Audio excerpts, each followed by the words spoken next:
Hello and welcome to Think Watercolour. Today's demonstration is about getting to know the colours in your palette. My studio palette has around 32 different colours because I paint a wide variety of subjects for these demonstrations. However, I rarely use more than 5 or 6 colours at the most in each painting. You really only need a small selection of colours in your palette to be able to paint really vibrant watercolours. And I'll put a list of my suggestion for colours for a basic palette in the description below. But do remember, it's only a suggestion and it's entirely your choice for what colours you prefer to use. For this painting of some oranges, I used just 3 colours, a yellow, a red and a blue. For the yellow I used Aureolin. For the red I used Pyrrole Orange, which has a strong reddiness to it, and for the blue I used Ultramarine. It's good to practice simple sketches like this to help you get to know how your colours mix and blend together. So without further ado, let's get started. The paper I'm using for this demonstration is Saunders Waterford 300-gram rough paper. I've not made a sketch of the subject, it's purely an imagined subject of 3 oranges, and I just want to show how you can do this by just using paint without any prior sketching. The first thing I'm doing is using some clear water to mark out just the circle for the first orange, just a rough circle. And this is Aureolin for the first initial wash, nice light wash. This will dry much lighter, and I'm going to lift out a little bit from the highlight at the top of the orange. I've just added a touch of Pyrrole Orange to the Aureolin just to darken it, and just dropping it in wet. Again, a little bit more. To be very careful with Pyrrole Orange, it's a very powerful colour, so not using too much in the mix, just building up slowly, just darkening a little bit at the bottom there where there's a dimple on the bottom of an orange.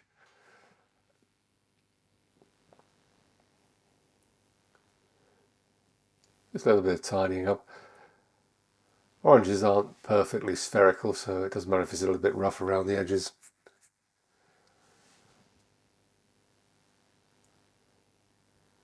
Okay, I've let that dry. As you can see, it's dried a little bit lighter, and I'll probably darken it later. Same process for the second orange, just some clear water, and I've just left a little bit of a triangular shape at the top there for an overlapping leaf. As I said before, it's a purely imagined image this, so I'm just making it up as I go along. I just wanted to have a leaf overlapping this orange, just to help give it a bit of definition. Same process, dropping in more of the mix with Pyrrole Orange and Aureolin.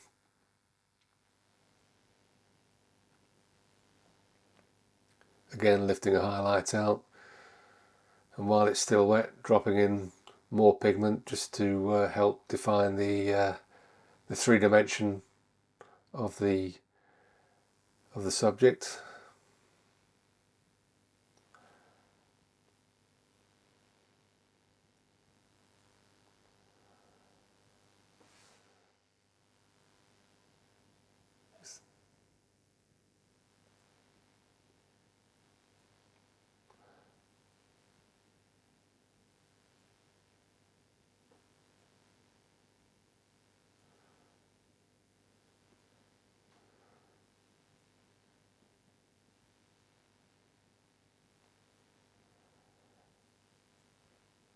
Again, darkening it wet in wet, just to suggest a little bit of shading there.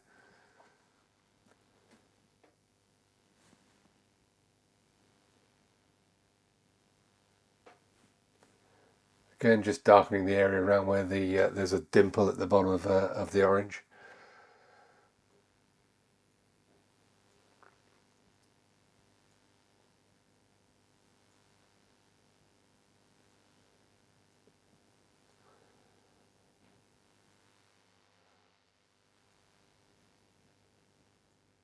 Okay, I've let that dry, and I've just mixed up a touch of ultramarine with the Aureolin. The reason I chose Aureolin is it's got a slightly green bias to it, so it's ideal for making greens with something like ultramarine. This is a very light wash initially, just to kind of define the structure of the stalks. As I said before, purely an imaginary scene. I've painted oranges lots of times, so I've got a pretty good idea of how it should look. I just wanted to get some stalks and leaves blocked in before I paint the third orange. Just trying to decide where to put things, so a few leaves behind that orange, probably put another one there.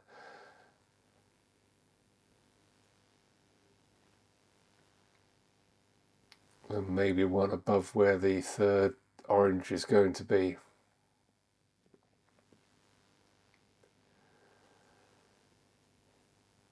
Okay, I've painted the third orange now, exactly the same process as the other two, so no point making you sit through me painting the same thing again.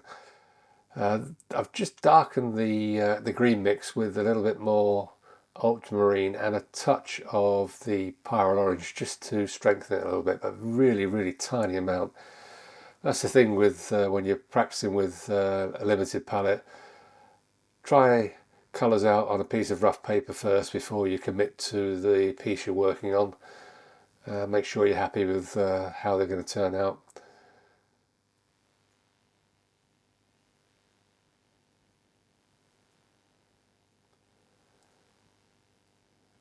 There's no guarantee that all manufacturers' colours work the same way, so it really is practicing with whichever company you choose to supply your art materials.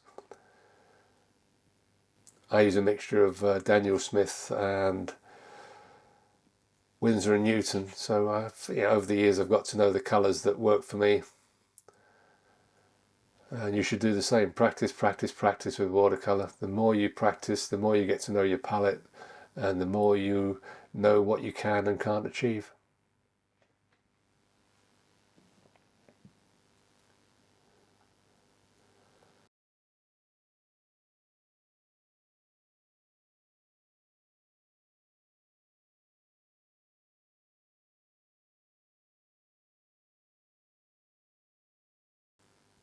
And just to have a bit of variety, I've added a little bit of the pyrrole orange to the mix, and it creates quite a nice brown with the ultramarine and the Aureolin.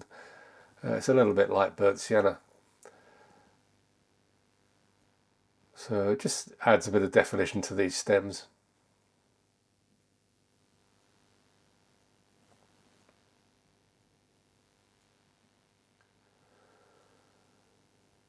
I've darkened the green mix a little bit with a little bit more ultramarine, and just putting in some of the darker details on the leaves now. It just helps to define the image and gives it a little bit of body.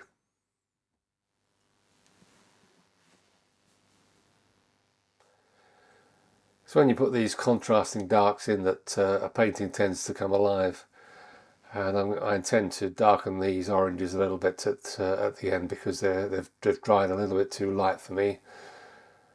Again, it's a judgment call.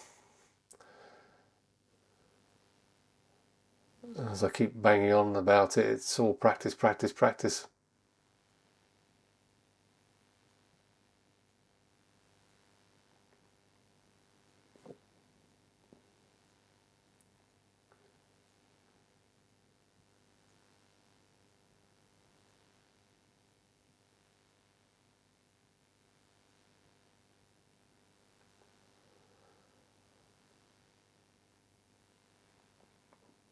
So a final wash of the Aureolin and pyrrole orange mix, fairly light mix, and just feathering the edges with some clear water so that I don't get any hard edges drying on the paper.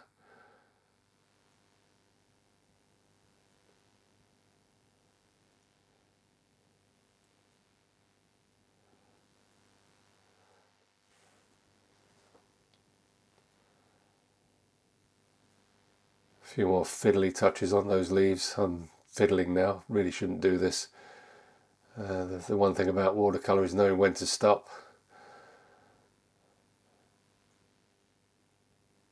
And I'm pretty much done. Thank you so much for watching. I hope you found this video useful. Do try painting with a limited palette and see how you get on. If you enjoyed the video, do give it a like. It always helps with YouTube. And do subscribe and hit the notification bell for future videos that are coming up. And thanks again for watching.